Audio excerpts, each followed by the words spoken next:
of you. Welcome to ससेवा online classes. अभी हमारा चैप्टर चल रहा है जूलॉजी में ह्यूमन रिप्रोडक्शन. ह्यूमन रिप्रोडक्शन में हमने अभी स्टार्ट किया है male reproductive system. Male reproductive system का आपने ओवरव्यू डायग्राम देखा है. मेल रिप्रोडक्टिव सिस्टम में कौन कौन से पार्ट्स हैं या कौन कौन से ऑर्गन्स हैं, ऑर्गन्स की एक पूरी लिस्ट हमने दी और उन सभी ऑर्गन्स को एक एक करके हमने डिस्क्राइब किया है. ऑर्गन्स पढ़ने के बाद मेल रिप्रोडक्टिव सिस्टम में कौन सी ग्लैंड्स हैं ये पढ़ने के बाद हमारा अगला पोर्शन, अगला नेक्स्ट अगर थोड़ा सा मूव ऑन करें तो अगला टॉपिक आता है हमारा गैमीट फॉर्मेशन कैसे होता है मेल रिप्रोडक्टिव सिस्टम में. तो एक्चुअल में गैमीट बनने की जो प्रोसेस है, गैमीट बनने की प्रोसेस को बोलते हैं gametogenesis. Genesis means formation, gameto means gamete बनना. तो गैमीट बनने की प्रोसेस गैमीटोजेनेसिस. अब गैमीट तो दो तरह से बनेंगे. अभी हमारा चैप्टर का अगला सेकंड सेक्शन आएगा female reproductive system. Female reproductive system में भी बच्चों वहां पर भी आपको गैमीट बनना पढ़ाया जाएगा. मेल रिप्रोडक्टिव सिस्टम में भी गैमीट बनना पढ़ाया जा रहा है. तो दोनों के लिए ही एक वर्ड यूज करेंगे गैमीटोजेनेसिस. लेकिन मेल गैमीट को स्पर्म बोलेंगे, फीमेल गैमीट को बोलेंगे ओवम.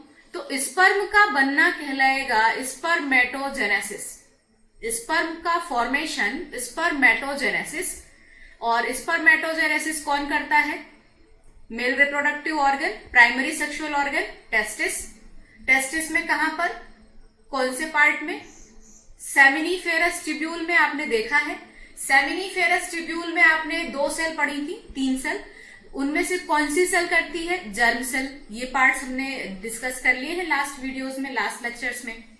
अब अगर ऐसे ही, बिल्कुल ऐसे ही आगे आप, जैसे यहां पर अभी हम स्पर्मेटोजेनेसिस की बात कर रहे हैं, बिल्कुल ऐसे ही बच्चों हम फीमेल में हम oogenesis की बात करेंगे. oogenesis means ovum formation. oogenesis means ovum का फॉर्मेशन. फिलहाल oogenesis हमारा आगे का टॉपिक होगा जब हम फीमेल रिप्रोडक्टिव सिस्टम पढ़ेंगे. अभी हमारा टॉपिक है स्पर्मेटोजेनेसिस, मतलब स्पर्म फॉर्मेशन. अच्छा, स्पर्मेटोजेनेसिस आपको मालूम है सेमिनिफेरस ट्यूब्यूल में होगा. ये स्पर्मेटोजेनेसिस कब स्टार्ट होता है? बर्थ के टाइम पर, बर्थ के बाद, या एक पर्टिकुलरली एज के बाद. तो बच्चों मेल में स्पर्मेटोजेनेसिस की प्रोसेस स्टार्ट होती है in the age of puberty. Child phase में नहीं, आफ्टर बर्थ नहीं, चाइल्ड फेज में नहीं. कब स्टार्ट होती है? In the age of puberty. Puberty का मतलब है वो एज जब सेकेंडरी सेक्सुअल कैरेक्टर आने शुरू हो जाते हैं. जब एंड्रोजन, मेल सेक्सुअल हार्मोन है एंड्रोजन या टेस्टोस्टेरोन का लेवल जब सीक्रेट होता है, बढ़ता है, दैट मीन्स जब सेकेंडरी सेक्सुअल कैरेक्टर आने लग जाते हैं, उस एज को सेकेंडरी सेक्सुअल कैरेक्टर मीन्स जो भी आउटर चेंजेस आते हैं, बाहरी जो भी परिवर्तन होते हैं बॉडी में, जब वो परिवर्तन आने शुरू हो जाते हैं, उस एज को बोलते हैं प्यूबर्टी एज. उस एज को बोलते हैं प्यूबर्टी एज. ऑलमोस्ट 13 से 14, लगभग 13 to 14 ईयर ओल्ड चाइल्ड, एक मेल चाइल्ड, उसे आप बोलेंगे प्यूबर्टी एज. तो प्यूबर्टी एज में स्पर्मेटोजेनेसिस की प्रोसेस स्टार्ट होगी. कौन से हार्मोन का रोल है स्पर्मेटोजेनेसिस में? बेटा यहाँ टेस्टोस्टेरोन की जगह एंड्रोजन वर्ड भी यूज किया जा सकता है. मैंने आपको प्रॉपर डिफाइन किया है कि एंड्रोजन ग्रुप ऑफ हार्मोन है, कई सारे हार्मोन, और टेस्टोस्टेरोन उसका एक सबसे इंपॉर्टेंट एग्जाम्पल है. तो स्पर्मेटोजेनेसिस इस टेस्टोस्टेरोन कहिए या फिर एंड्रोजन कहिए, इसके इफेक्ट से स्टार्ट होगा. अब सेमिनिफेरस ट्यूब में जर्म सेल आपने पढ़ी है. सेमिनिफेरस ट्यूब या जर्म सेल, ह्यूमन बॉडी में जितनी भी सेल हैं, आप जानते हैं सभी सेल डिप्लॉयड होती हैं. तो जर्म सेल भी कैसी होगी? डिप्लॉयड होगी. मतलब टोटल नंबर ऑफ क्रोमोसोम कितने होंगे जर्म सेल में? 46.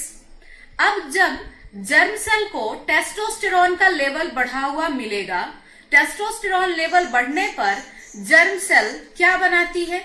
ये सबसे पहले बनाती है spermatogonia. Germ cell directly sperm नहीं बनता, स्टेप बाय स्टेप लास्ट तक जाता है. एक फ्लो चार्ट वे में आप देखेंगे यहां पर. तो सबसे पहले जो जर्म सेल है हमारी, कहां पर है जर्म सेल? सेमिनिफेरस ट्यूब में। जर्म सेल को जब टेस्टोस्टेरोन का लेवल बढ़ा हुआ मिलेगा तो जर्म सेल क्या बनाएगी? स्पर्मेटोगोनिया या स्पर्मेटोगोनियम भी बोल सकते हैं सिंगुलर फॉर्म में। तो स्पर्मेटोगोनिया ये भी कैसी है? अभी डिप्लॉइड है, क्योंकि कोई मियोसिस नहीं हुआ है अभी। स्पर्मेटोगोनिया जो है, अब ये स्पर्मेटोगोनिया में होगा माइटोसिस डिवीजन। स्पर्मेटोगोनिया में होगा माइटोसिस डिवीजन, समसूत्री विभाजन। माइटोसिस डिवीजन की वजह से स्पर्मेटोगोनिया बदल जाएगा किसमें? प्राइमरी स्पर्मेटोसाइट में। अब प्राइमरी स्पर्मेटोसाइट जो है उसमें डिवीजन होंगे मियोसिस, अर्धसूत्री। आपको पता है मियोसिस डिवीजन 2 स्टेप में होते हैं, meiosis first and meiosis second. Meiosis first में 2 सेल मिलेंगी हैप्लॉइड, क्रोमोसोम का नंबर हाफ हो जाएगा। मियोसिस सेकंड में भी 2 सेल मिलेंगी, कैसी? हैप्लॉइड, क्रोमोसोम का नंबर आधा हो जाएगा। तो अब meiosis first and meiosis second में, लास्ट में मियोसिस फर्स्ट और सेकंड के एंड में आपको टोटल 4 सेल मिलेंगी। तो ये प्रोसेस है किसका? स्पर्मेटोजेनेसिस का। आइए आप अभी यहाँ पर डिटेल से देखेंगे, मैंने डिटेक्ट करके लिखा हुआ है तो आपको वहां और अधिक अच्छे से समझ पाएंगे। आइए देखते हैं, फोकस करिएगा। हेडिंग है हमारी gametogenesis means gamete formation. Gametogenesis में सबसे पहले हमने स्टार्ट किया है spermatogenesis. Spermatogenesis means process of sperm formation, process of sperm formation. अब गैमेटोजेनेसिस या स्पर्मेटोजेनेसिस जो है, मैंने थोड़े से इधर साइड व्यू में लिखे हुए हैं कि spermatogenesis starts in puberty age. Puberty age में स्टार्ट होगा due to effect of androgen और टेस्टोस्टेरोन। किसके प्रभाव से होगा? एंड्रोजन या फिर टेस्टोस्टेरोन हार्मोन के प्रभाव से। अगला पॉइंट आता है बेटा, स्पर्मेटोजेनेसिस कंप्लीट कहाँ होता है? सेमिनिफेरस ट्यूब में। और सेमिनिफेरस ट्यूब कहाँ है? टेस्टिस में, जो कि प्राइमरी सेक्सुअल ऑर्गन है। ठीक है, अब स्पर्मेटोजेनेसिस की प्रोसेस क्या है वो समझना बहुत जरूरी है। आइए देखते हैं। तो सबसे पहले सेमिनिफेरस ट्यूब में पाई जाती है जर्म सेल। सेमिनिफेरस ट्यूब में पाई जाती है जर्म सेल, और ये जर्म सेल कैसी होती है? डिप्लॉइड। ये जर्म सेल कैसी है? डिप्लॉइड। अब इस जर्म सेल से किसका फॉर्मेशन होगा? स्पर्मेटोगोनिया। जर्म सेल से क्या बनेंगे? स्पर्मेटोगोनिया। ये भी अभी कैसे हैं? Diploid. Diploid means total number of chromosome कितने हैं? 46। स्पर्मेटोगोनिया में अब स्टार्ट होगा माइटोसिस। अब स्टार्ट होगा माइटोसिस डिवीजन, समसूत्री विभाजन। और माइटोसिस से स्पर्मेटोगोनिया कन्वर्ट हो जाएंगे प्राइमरी स्पर्मेटोसाइट्स में। Due to mitosis division, spermatogonia converts into primary spermatocyte. आपको मालूम है माइटोसिस में नंबर ऑफ क्रोमोसोम चेंज नहीं होंगे, तो प्राइमरी स्पर्मेटोसाइट भी कैसी रहेगी? डिप्लॉइड। Is that clear? अब आगे देखते हैं, प्राइमरी स्पर्मेटोसाइट में अगला डिवीजन होगा मियोसिस। मियोसिस 2 स्टेप में होगा। तो पहला स्टेप है मियोसिस का, मियोसिस फर्स्ट। प्राइमरी स्पर्मेटोसाइट में जब मियोसिस फर्स्ट होगा तो प्राइमरी स्पर्मेटोसाइट बदल जाएगा किसमें? Secondary spermatocyte. ये बदल जाएगा सेकेंडरी स्पर्मेटोसाइट। और क्योंकि मियोसिस से बना है सेकेंडरी स्पर्मेटोसाइट, ध्यान दीजिए, मियोसिस से बना है, इसलिए इसमें नंबर ऑफ क्रोमोसोम क्या हो जाएंगे? अभी तक डिप्लॉइड था 2n, अब नंबर ऑफ क्रोमोसोम क्या हो जाएंगे? हाफ, n हो गई, हैप्लॉइड हो गए। एक बात और, मियोसिस फर्स्ट से कितनी सेल बनी? एक सेल के डिवीजन से मियोसिस फर्स्ट से 2 सेल बनती हैं, और मियोसिस सेकंड से वही दोनों फिर से डिवाइड हो जाएंगी, 2-2 बनाएंगी। तो मियोसिस सेकंड के एंड में टोटल कितनी सेल मिलेंगी? 4 सेल।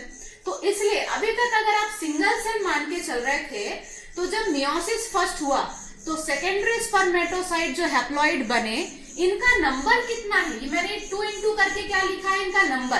कितने सेकेंडरी स्पर्मेटोसाइट बनेंगे? 2 सेकेंडरी स्पर्मेटोसाइट यहाँ पर बनेंगे। अब इन दोनों सेकेंडरी स्पर्मेटोसाइट में मियोसिस सेकंड होना है।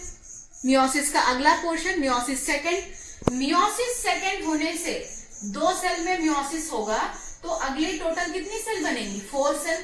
तो 2 यहाँ पर मैंने लिखा है 4 × और 4 सेल बनेंगी जिन्हें नाम देंगे स्पर्मेटिड्स, जिन्हें नाम देंगे स्पर्मेटिड्स।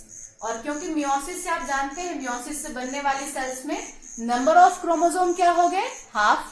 तो यहाँ पर 4 स्पर्मेटिड बने जिनमें क्रोमोसोम का नंबर क्या हो गया? Half, haploid. अच्छा, स्पर्मेटिड्स जो बने हैं ये स्पर्मेटिड्स ही स्पर्म बनेंगे आगे, कोई डिवीजन नहीं है। स्पर्मेटिड आगे मॉडिफाई हो जाएंगे। स्पर्मेटिड्स जो बने हैं ये 4, यही स्पर्मेटिड, अब आप ये मानिए कि स्पर्म का प्री मैच्योर फॉर्म, मैचुरेशन से पहले का फॉर्म ही क्या है यहाँ पर? स्पर्मेटिड। तो स्पर्मेटिड जो है, जो चारों स्पर्मेटिड हैप्लॉइड हैं, ये आगे बदल जाएंगे, आगे मॉडिफाइड हो जाएंगे किसमें? स्पर्मेटोजोआ या स्पर्म में। स्पर्मेटिड मॉडिफाइड इनटू स्पर्मेटोजोआ और स्पर्म। मॉडिफाइड हो रहे हैं इसलिए प्लॉइडी उतनी ही रहेगी, हैप्लॉइड रहेंगे, मतलब 23 क्रोमोसोम है। नंबर भी उतना ही रहेगा, स्पर्मेटिड 4 थे तो 4 ही स्पर्म बनेंगे मॉडिफिकेशन से। एक खास पॉइंट, एक स्टार पॉइंट है यहाँ पर, स्पर्मेटिड से स्पर्म या स्पर्मेटोजोआ का मॉडिफिकेशन होना, या फिर आप ये कहिए कि स्पर्म मॉडिफाई होकर स्पर्मेटोजोआ बनाता है और इस प्रोसेस को बोलते हैं स्पर्मियोजेनेसिस। इस प्रोसेस का नाम है स्पर्मियोजेनेसिस। समझ पा रहे हैं? तो ये था हमारा पूरा डिटेल स्पर्मेटोजेनेसिस का। एक बार इसे और ध्यान से अच्छे से लिख लीजिएगा, ये पूरी प्रोसेस आपके एग्जाम में पूछी जाती है। और यहाँ पर थोड़ा सा काउंटिंग का विशेष ध्यान रखिएगा कि एक स्पर्मेटोगोनिया से लास्ट में आपको टोटल 4 स्पर्म मिलते हैं। काउंटिंग का विशेष ध्यान रखिएगा। एक स्पर्मेटोगोनिया, जहां पर कुछ भी नहीं लिखा है, जैसे यहाँ पर कुछ भी नहीं लिखा है, मतलब आप 1 मानिए, एक स्पर्मेटोगोनिया से टोटल आपको कितने स्पर्म मिलते हैं? 4। ऐसे ही अगर पूछे एक स्पर्मेटोगोनिया से कितने सेकेंडरी स्पर्मेटोसाइट बनते हैं तो आप बताएंगे 2। तो ये थोड़ा नंबरिंग का ध्यान रखिएगा, फ्लॉइडी का ध्यान रखिएगा। स्पर्मियोजेनेसिस लास्ट स्टेप है जिसमें स्पर्मेटिड किसमें बदलता है? स्पर्म में। ठीक है, तो ये था गैमेटोजेनेसिस या स्पर्मेटोजेनेसिस। अगला हम आगे लेते हैं, कंटिन्यू करेंगे। स्पर्म जो बना उसकी स्ट्रक्चर कैसी है, that means structure of sperm क्या है, उसको हम आगे डिटेल करते हैं।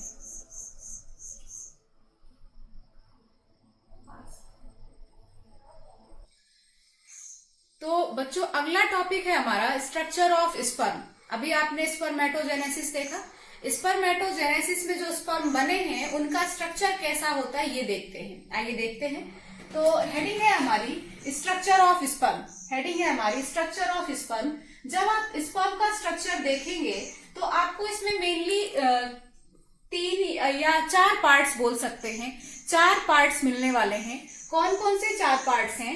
पहला पार्ट है यहाँ पर हेड। पहला पार्ट है हमारा हेड। पहला पार्ट है हेड। हेड के बाद दूसरा पार्ट है नेक। सेकेंड छोटा सा पोर्शन है नेक। थर्ड पार्ट है हमारा मिडिल पीस। मिडिल पीस के बाद फोर्थ पार्ट है हमारा टेल।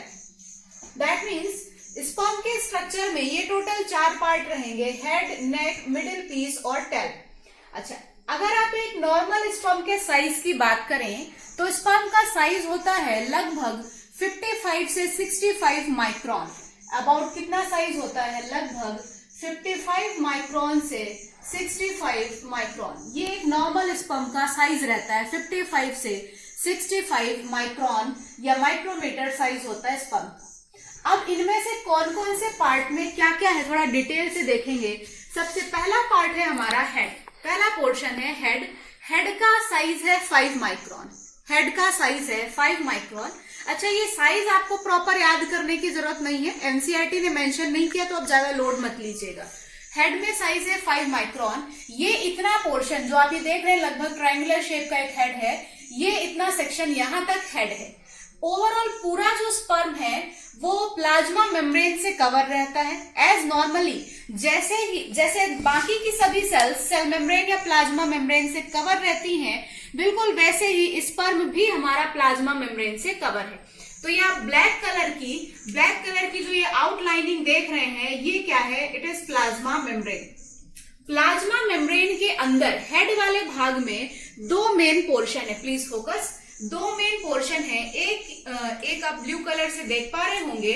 प्लाज्मा मेम्ब्रेन का जो या हेड का जो अपर सेक्शन है, हेड के ऊपरी छोटे से भाग में एक स्ट्रक्चर है जिसे नाम दिया गया है एक्रोसोम।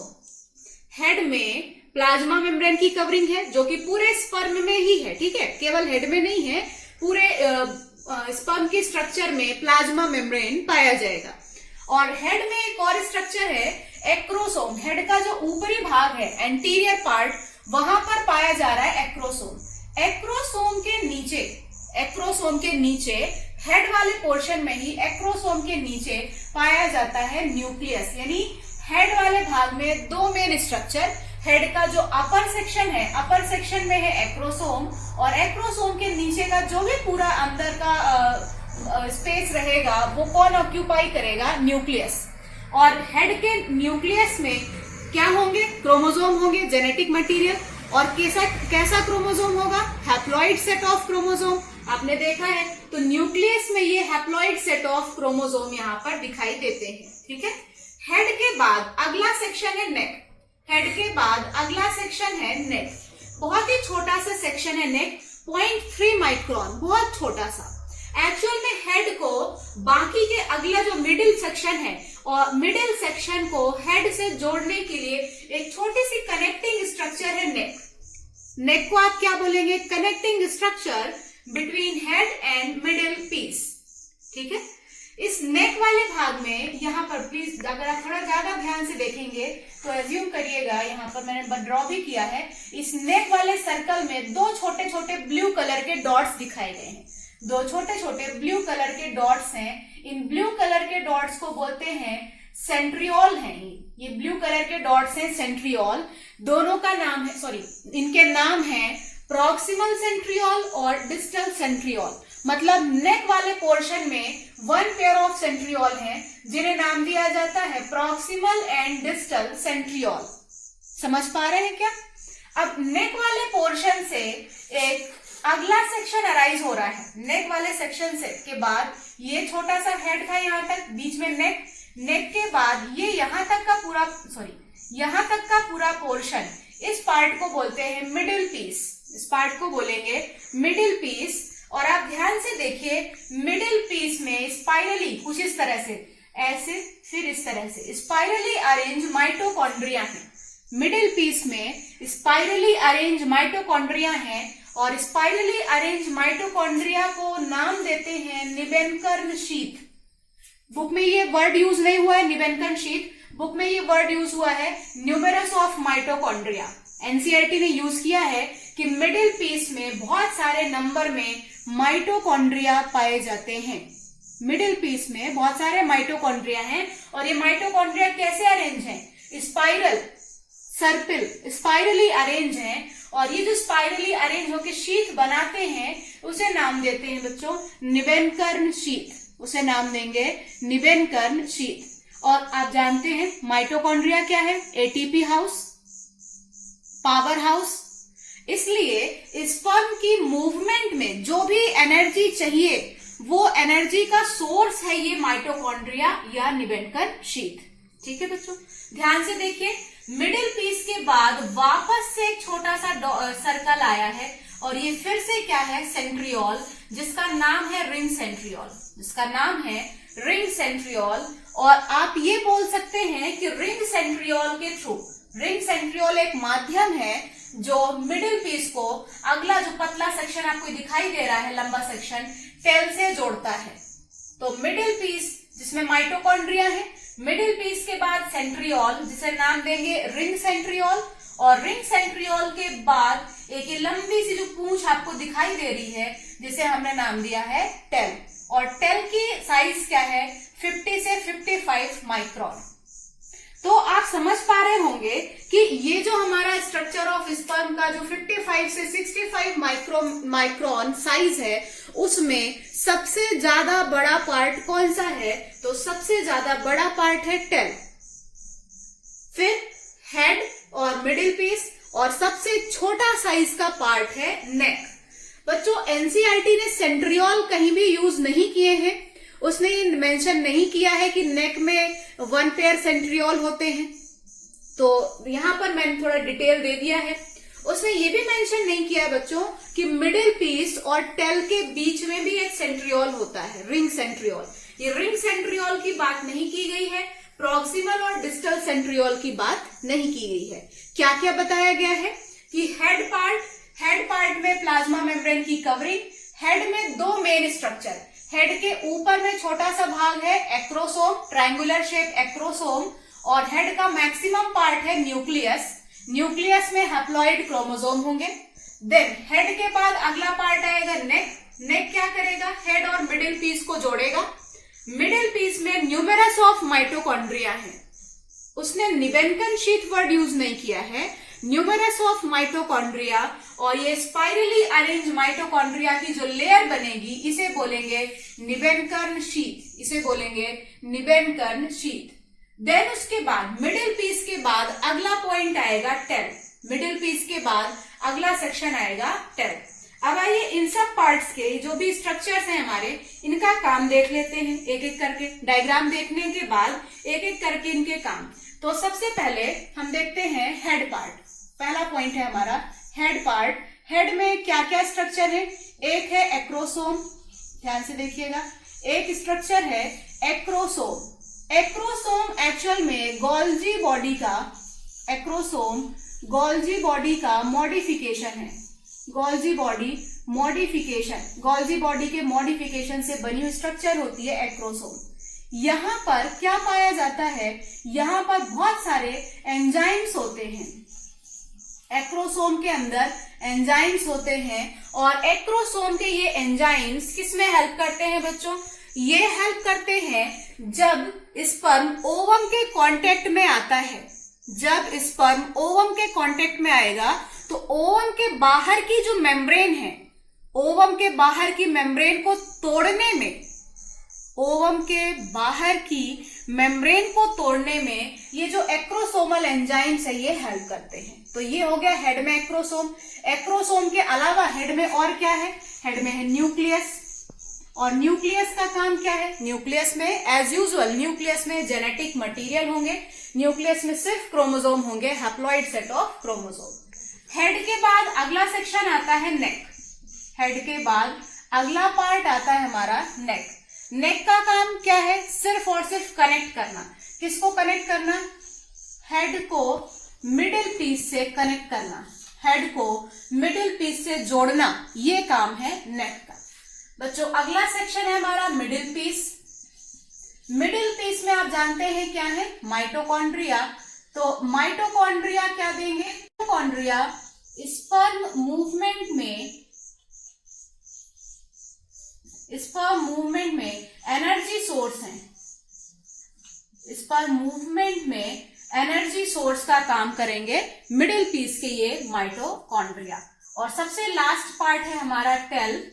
और टेल का काम क्या है, स्पर्म की सबसे इंपॉर्टेंट काम मूवमेंट, मोटिलिटी। स्पर्म की मोटिलिटी का जो भार है वो किसके हिस्से में है, टेल के। मतलब टेल बहुत ही जरूरी पार्ट है, टेल के बिना मूवमेंट नहीं है। तो टेल का काम क्या है, ये किसके लिए जिम्मेदार है, क्या काम है इसका, तो मैं यहां लिख रही हूं स्पर्म मोटिलिटी।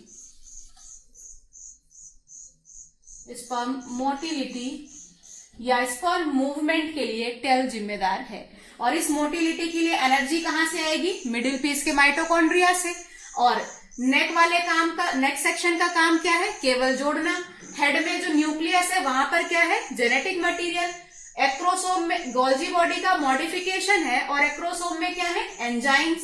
ये एंजाइम किसमें हेल्प करेंगे, फर्टिलाइजेशन के समय जब स्पर्म ओवम के कांटेक्ट में आएगा तो ये एंजाइम्स ओवम के बाहर की मेम्ब्रेन को तोड़ने में हेल्प करेंगी। तो बच्चों ये था हमारा structure of sperm. Structure of sperm के बाद अभी हमें थोड़ा सा डिटेल पढ़ना है, कितने स्पर्म रिलीज होंगे, स्पर्म्स का नॉर्मल फर्टिलिटी, अगर किसी मेल में नॉर्मल फर्टिलिटी है तो नॉर्मल फर्टिलिटी कहने के लिए स्पर्म का साइज कैसा होना चाहिए, कितने % स्पर्म अच्छे होने चाहिए, ये सारी बातें थोड़ी और हमें छोटा सा पोर्शन और लेना है। ठीक है बच्चों, तो यहां तक स्ट्रक्चर ऑफ स्पर्म एक बार आप एनसीईआरटी से भी पढ़ें, एक बार आप एनसीईआरटी से देखिए इन सारी बातों को, और आगे हम कंटिन्यू करेंगे अगले लेक्चर में।